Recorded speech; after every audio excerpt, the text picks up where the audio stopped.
The horse industry is growing rapidly. There's never been a better time to build your business.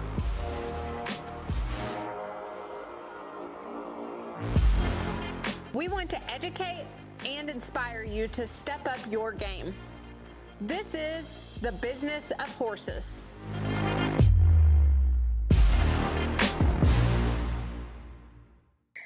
So we're on episode 2 of the Business of Horses with Solo Select. We've taken a little break during breeding season. Dr. Turner and I have been trying to get together for a little while, and we decided to start a podcast in March of breeding season, and that did not work very good because everybody was busy. So thank you, Carly, for taking the time to get on here. I think we have some great things to talk about today. I'll get right to it. I want to start out. Dr. Turner works at Lazy E. She takes care of Would He Be Tough for us and takes care of some of our very special mares up there as well, does some of our ICSI aspirations. We love working with her. Carly, tell us a little bit about yourself, your experience, and what you do at Lazy E now. Sure. So, pleasure to be here with you as always, Melanie, and working Yes. with Solo Select. Absolutely a pleasure. Yes. I actually, believe it or not, was not raised around horses. I've loved Mhm. them my entire life, but I didn't really start working with them until undergraduate. Mhm. And the passion was kindled and flamed, and here we still are many, many years later. Yes. Um, I did go to vet school at Georgia. Spent a year at Root and Riddle in Kentucky because I felt like I just needed more hands-on experience and wanted to see as much as I could, accelerate my skills and knowledge with horses. And then after that, I did a 2-year residency at Texas A&M University in theriogenology, which is the fancy word for animal reproduction. My specialty was equine and more specifically stallion reproduction. Still got plenty of mare stuff, obviously, but it was a unique deal. Not many people get to work with stallions like I did, so it was a privilege. Mhm. And Mhm. then I worked in Weatherford, Texas for a little while, got my feet wet, and then followed my family up to Oklahoma. And the Lazy E was looking, and so was I. And I ended up here, and it ended up being the perfect job for me. So Yeah. right now, I kind of, let's see, what do I do? A little bit of everything. I Yeah. started from the palpating veterinarian to now being the managing veterinarian. So still do palpations, a lot of mare management, the stallion management, even down to their diets, what they're eating, their exercise, turnout, that sort of thing. Same thing with the mares who need extra reproductive care. We also full out over 250 mares a year, so I get plenty of babies as well, which is always the coolest part when you look at an Mhm. embryo under the microscope and then 11 or 15 months later you get to Yeah. see the baby that you made. So, Yes. and then of Yes. course the clients are obviously what make the job worth it, and it's a pleasure to work with so many people that have contributed so greatly to the equine industry. So, That's just like you awesome. guys. Yeah, that's awesome. That's awesome. So, as we all know, ICSI is really uh, come to the forefront of our industry in the last couple of years, and it's getting more and more popular. And a lot of people have a lot of questions about it, and rightfully so. It's new. There's a lot of known about it. There's a lot of unknown. And there's questions that we're going to ask, and you and I are going to talk about today that I don't know about. That I'm so interested to hear what you have to say. So, just real quick, so everybody can kind of get a grasp on how involved you are with that. Tell us a little bit about how the ICSI has evolved at Lazy E. From maybe doing a couple mares at first to now doing more and more of them, and how many mares and embryos y'all expect to have done this year, just approximately, just so everybody can kind of get a grasp on what you do over there. Yeah, absolutely. ICSI and aspirating mares has certainly come a long way. When I first started doing it about 8 to 10 years ago, it was still a rather new technology. There were only 5 or 6 people in the United States that even aspirated mares. There were only like 2 ICSI labs going, and so it's definitely come a long way. You can find multiple people who do the aspiration procedure, and you have a healthy choice of labs now, hopefully to continue to be healthier in the future. And at the Lazy E, I had already kind of gotten my feet wet and had, a few hundred aspirations under my belt. And one of the reasons they brought me on is because they wanted to start doing that at the Lazy E Ranch, and so they brought me on for that skill, especially, as well as some of the other things. And at first, it was kind of a slow start, you know. The only place in Oklahoma that had been aspirating mares prior to this was Oklahoma State University, and they were limited in the amount that they could do. So it kind of started out just our clients that we had that were having problem mares that we were having trouble on, or somebody wanted a stallion that was ICSI only. It would be like, well, where can we get that done? And I was like, oh, right here is where we can get that done. I can do it for you. And so we started out the first year probably with maybe 50 to 75 mares, and then that's built into a few hundred mares and more hundreds of ICSI sessions every year. This year being our busiest year, absolutely, and especially now that the vitrified or frozen ICSI embryos are becoming more successful. Those used to be, you didn't want to freeze an embryo because it wasn't going to work, and now the rates every year are getting better and better. So that allows us to do a lot of aspirating an ICSI in the off season and keeps us all busy and is more successful for our clients as well when we're not having to put heavy pressure and, you know, may only grow 2 follicles for this entire month, and maybe in the fall she wants to grow 25. So it takes a little bit of pressure off the mares and the clients. Gosh, this year, whew, we've made, I would probably say upwards of 1,000, if not more, embryos just with the ICSI sessions we've done at the Lazy E. It was really kind of a ballpark guess, but I know it's been um, you know a large number every single month of breeding season, and Hmm. hard to keep track of at the end of the season on Yeah, when I get a little free absolutely. time. I'll put my ducks in a row and figure out the numbers. So Yeah, yeah, yeah. And so, I'm going to start with some questions. We've had a lot of people have approached me with questions specifically, and I'm not a vet, so I can answer some of them to the best of my knowledge. But the fact is that a couple years ago, I didn't know what ICSI was. So it's relatively new to myself and a lot of people in the industry. We've done a lot of it the last year or so, so we're more and more familiar with it all the time. But people on Facebook that follow our Solo Select group have come up with some really great questions. So I'm going to start going through some of these questions, and we can talk a little bit about them. I think they really hit the high points of what people really want to know. So excellent. um, we're going to start with Dr. Oliver, Dr. Shim Oliver. He put a question on here that I think is probably the question we get the most. Dr. Oliver says, have the mares that are aspirated multiple times been followed long term to see if there are any detriment to the fertility? For example, does repeated aspiration cause scar tissue and thus decrease fertility long term? So that's an excellent question, and probably one of the number one questions I get as well. And I can answer that question twofold with the research and my personal experience. So Mm-hmm. there is a very good paper done out of Dr. Katrin Henrich's lab, who's one of the pioneers of ICSI and aspirations, and they looked at 32 mares over 3 years with over, I believe it was over three or 400 aspiration sessions. And then they actually removed the ovaries on these mares and they turned into tease mares. But they looked at the ovaries histologically and they also looked into the abdomen and they found no adhesions, no chronic problems, and no changes in the ovary over repeated aspirations in that short amount of time. So that was very optimistic for all of us who had just kind of started doing this procedure. And, even though we're very skilled, you kind of wonder the same thing. And then Mm-hmm. from my personal experience, I've had the great privilege of aspirating mares, the same mares, repeatedly over the last 8 years.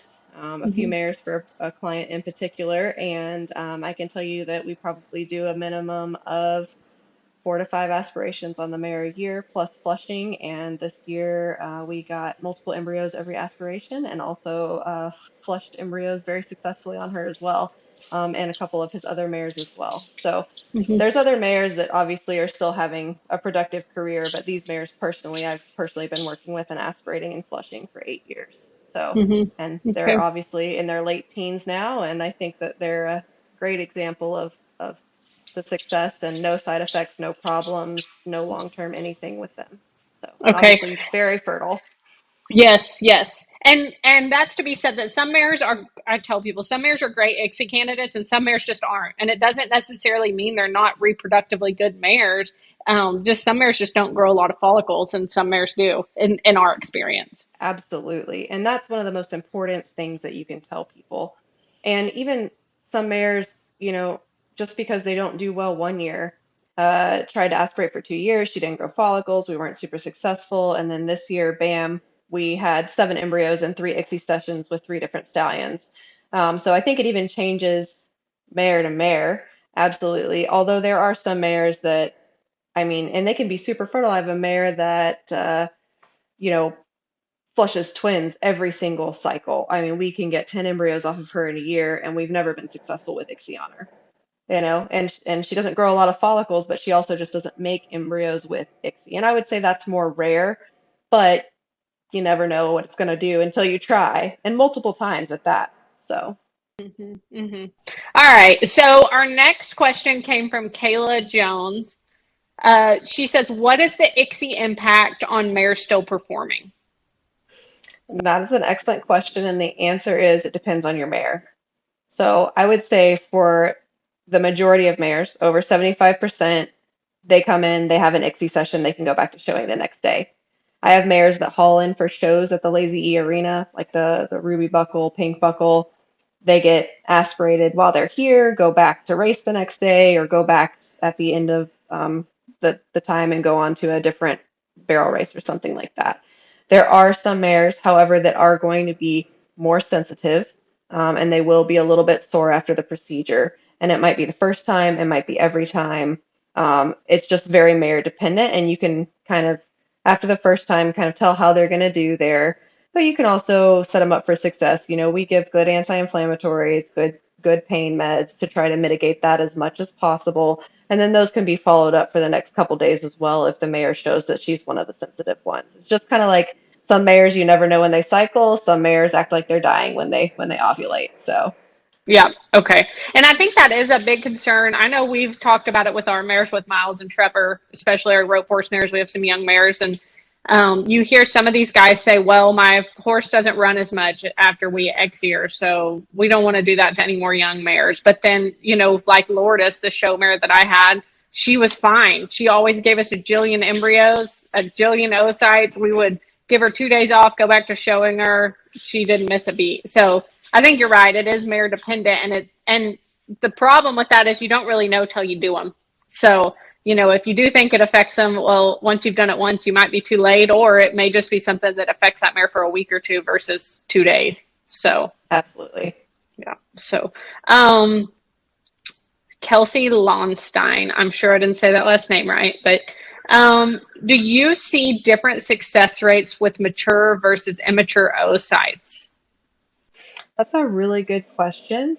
So back when we first started doing ICSI heavily in mares, 5, 6, 8 years ago, um, the immature oocyte rates were pretty low.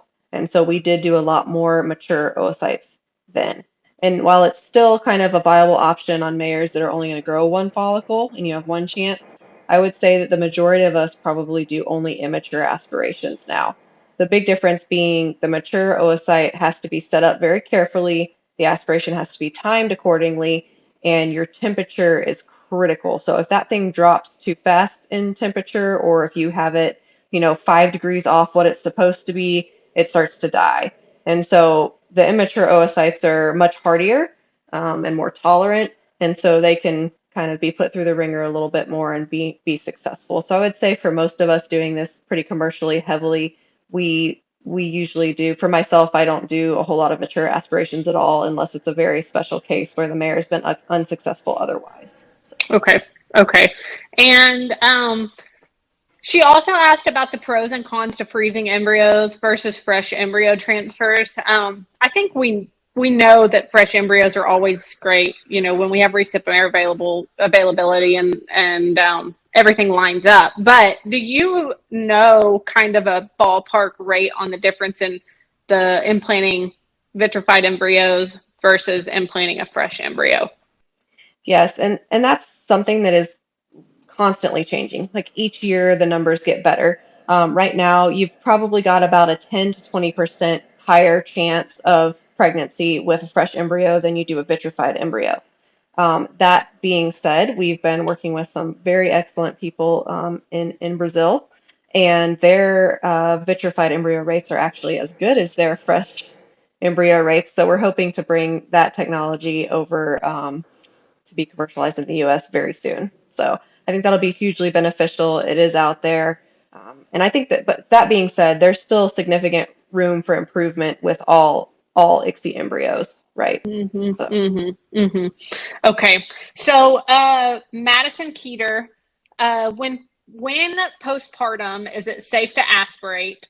And how long after a mare foals would you expect there to be the most follicles? That's a very good question.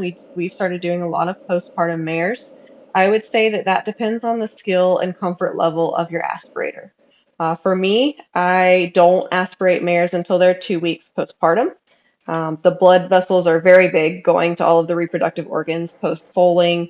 The uterus is very big. There's lots of things that can get in your way. Your risk of kind of putting a needle somewhere you don't want it to be is much higher. Um, so 2 weeks is kind of my limit. For some people, it might be less. For some people, it might be more, but we've been very successful with that. I do find that, the follicles are kind of mare dependent. Again, some mares are not going to have anything 2 weeks post foaling, and some mares are going to have 50 follicles post foaling at 2 weeks. But usually, my sweet spot is from 14 to 30 days post foaling. Usually, most of those mares will have a pretty good amount of follicles at that time. And then this is a good question that I'm curious to what you have to say. Are there any products on the market or supplements known to increase follicular development? That's a really good question. And rumors like to fly around like flies in a horse barn, for lack of a better term, about this. And so the short answer is no. There's nothing that is scientifically proven to both increase the number of follicles and the oocyte quality at the same time. We've used FSH in the past, which definitely can be used to increase your follicle number. But what we found with ICSI is that your oocyte quality goes down and you end up with very much similar embryo rate as you would have if you hadn't used it to stimulate the follicles. Brianna Cook asks, when you aspirate the ovaries, what is the life expectancy of the follicles? Do they need to be fertilized right away in order to be viable? And if so, how long are they viable for once fertilized? Excellent question. So when we aspirate the follicles, we get the oocytes or the eggs of the mare, and they, as long as they are handled appropriately and stored in appropriate media in the shipping container, are actually viable for 24 to 48 hours. So like if FedEx lost your oocytes for 24 hours and they showed up 2 days later, you'd still have a chance. However, getting them to the lab within the first 24 hours is ideal, and you want to put them in the special maturation media that kind of mimics the mare's ovarian environment and tells them all that they've been chosen to be the one that's going to be ovulated. You want to get them into that within 24 hours of harvesting them from the ovaries. And then fertilization will occur another kind of 24 to 36 hours after that. So usually on the day that you do the aspiration, you expect the ICSI to be done 2 days after that. So, Okay. Okay. Um, and just to clarify, ICSI is whenever they're actually going to inject the sperm cells into those oocytes, essentially, correct? yes, that's absolutely right. And in general, we just call the whole thing ICSI, but the actual ICSI is the process of fertilizing the eggs. Okay. Okay. Just for some people that are listening to this aren't super familiar with the process yet.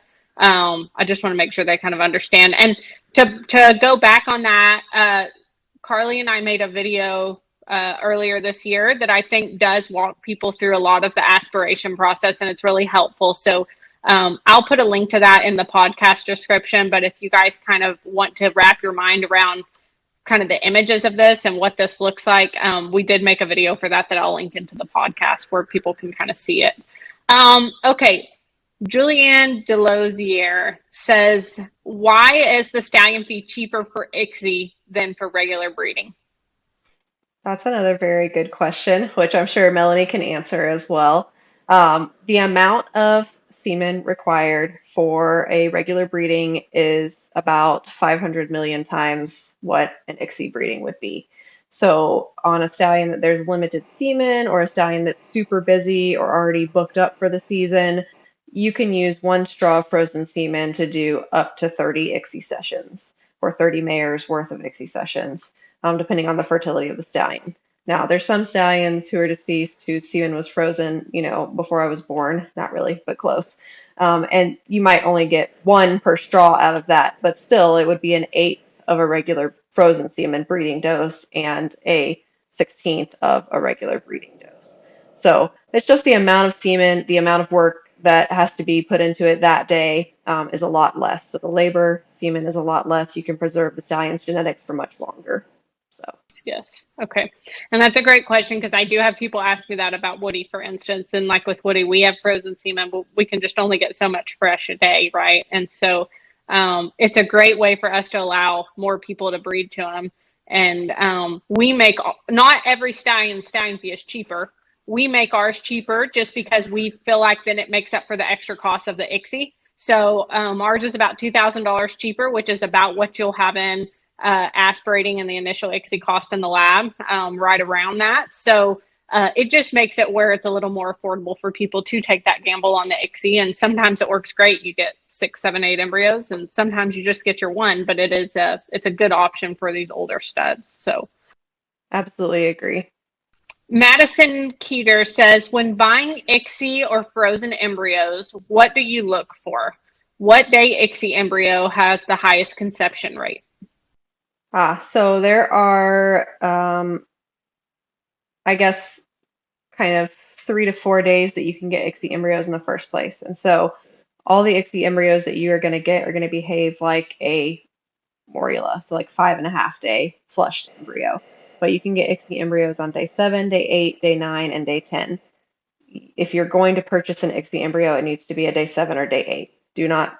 Don't purchase a day 9 or a day 10. I'm not saying that they can't work or they can't make pregnancies. I've had mares that the only thing we got on them in 5 ICSI sessions was a day 10, and I fold that thing out the next year. I'm not saying it can't work, but if you're going to be financially invested in something, do a day 7 or a day 8 embryo.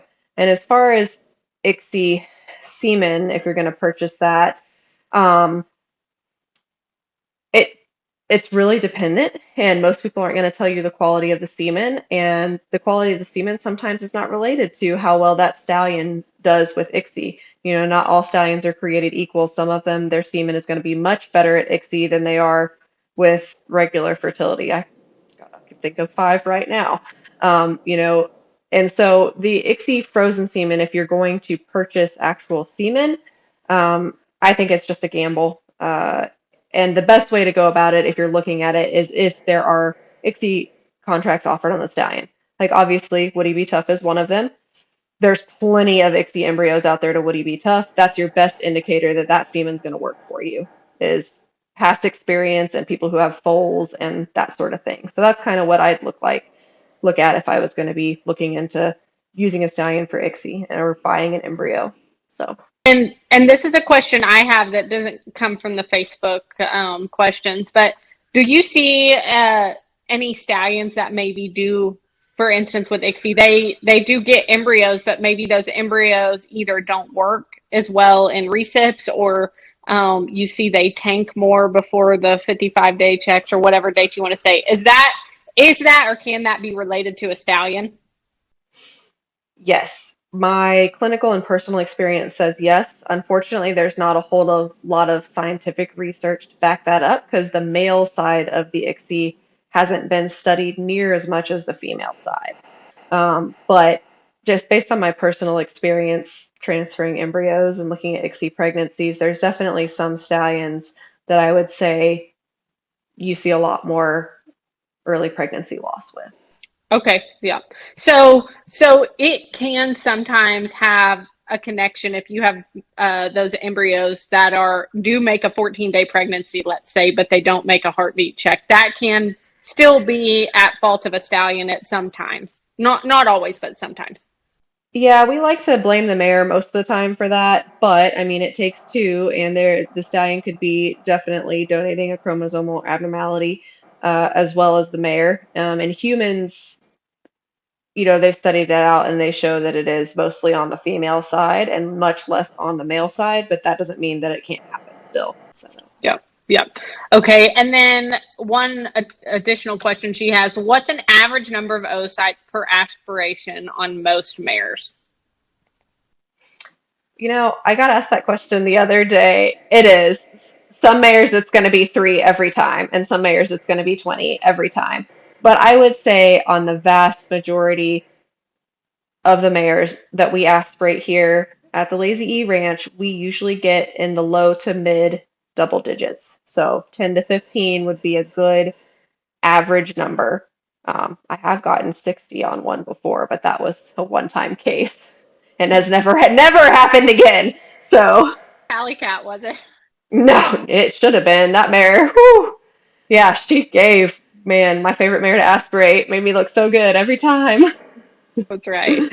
Um, okay. And then I don't know if you have an average percentage for this, but about how many fertilized oocytes end up maturing into a successful embryo? That's a great question, and the last papers that were kind of published and shared on this showed that your embryo rates were going to be somewhere between 12 to 20% of the oocytes that you aspirated. I think that number is going up. It's closer to like 17 to 20 now, because everybody's improving. The aspiration technique's improving. The ICSI technique is improving. So usually you expect of the oocytes that you got, that somewhere between 50 to 20, 15 to 20% should make embryos. Now, of the ones fertilized, usually you expect about a 75 to 85% maturation rate. So of the ones fertilized, it'd be a little bit of a higher rate of embryos because you already dropped some off. And that's normal. So anytime you aspirate a mare, there's going to be some follicles that are coming with live oocytes and some that are dying off with non-viable or dying oocytes, and you just get whatever the mare has, and sometimes those oocytes are already gone. So Correct. Correct. Um, and then Kelly's last question was, how long do you prefer to wait before repeating the aspiration process? a very good question. I prefer to wait about 2 weeks. I have aspirated mares in less time than that, and I've found that our success rates with embryos have gone down a little bit. It's almost like I'm putting too much pressure and I didn't give them enough time to recover. They grew follicles again for sure, but didn't make sense that we made 5 embryos the first time and zero aspirating them again 9 or 10 days later.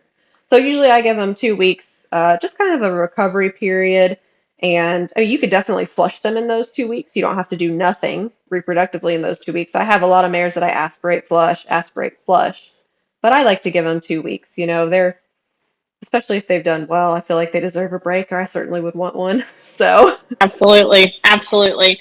This is a pretty specific question, but I think it's good to touch on this. Claudette Kirkwood asked, I'd like to know the success rate with older mares. I have a 26-year-old mare that has successfully flushed embryos, but with her limited time, I'd like to try to ICSI her and see if multiple embryos are possible with less impact to her, i.e., less hauling and no stays at the vet.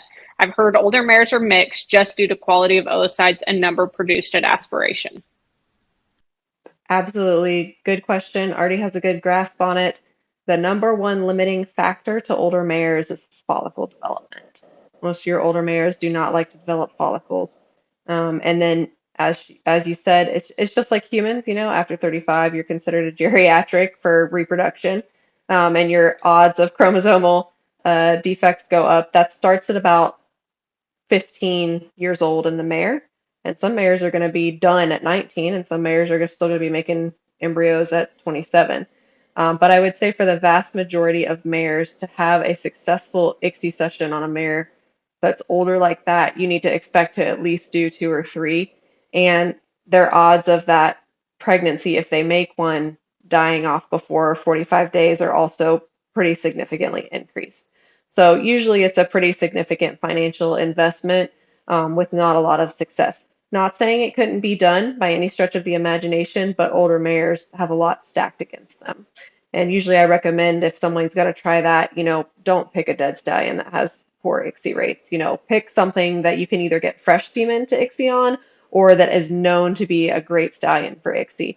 And we have been successful that way. We've had a couple mares that we ICSI to, some stallions and we didn't get anything, and we switched to a stallion that was known to be good at ICSI and we got some embryos. So those are just, a couple things to keep in mind. But usually you would expect patience and some money there for an older mare. Yes, yes. That's a great question though, because it's a great option for those older mares that don't flush anymore.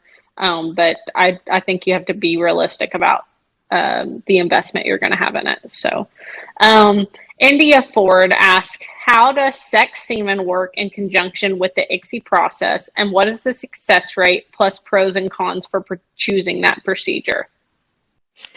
I actually am super excited about the sex semen in ICSI. I think it's the absolute best use for sex semen.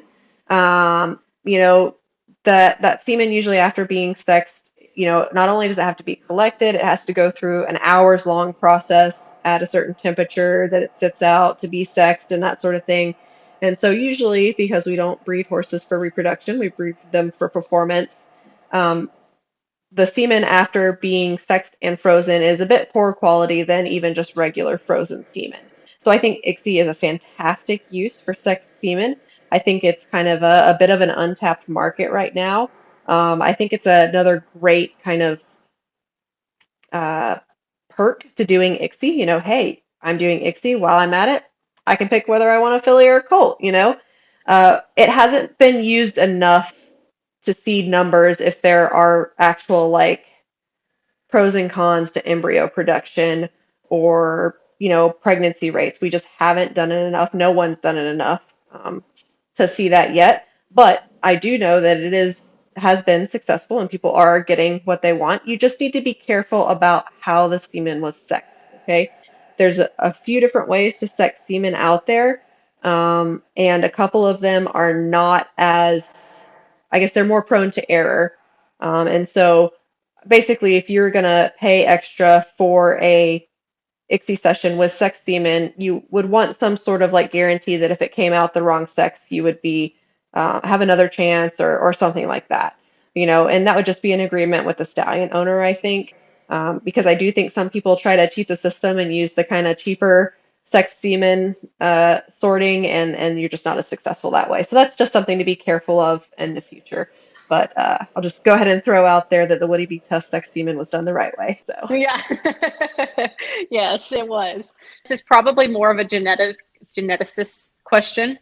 But do you think that with us getting to use these mares more and more because of ICSI, does the mare side have more influence than the stallion side? That's a question I get asked a lot about select genes, and I'm curious what your input is on that. That's a really interesting question. I don't think that it's more influence necessarily. I mean, it's a 50-50 split for the DNA, right? Either way, it's going to be 50-50 on the DNA. They get 50% from the stallion, 50% from the mare. But because of the ease of male genetics, it's been easier to spread those around a lot, right?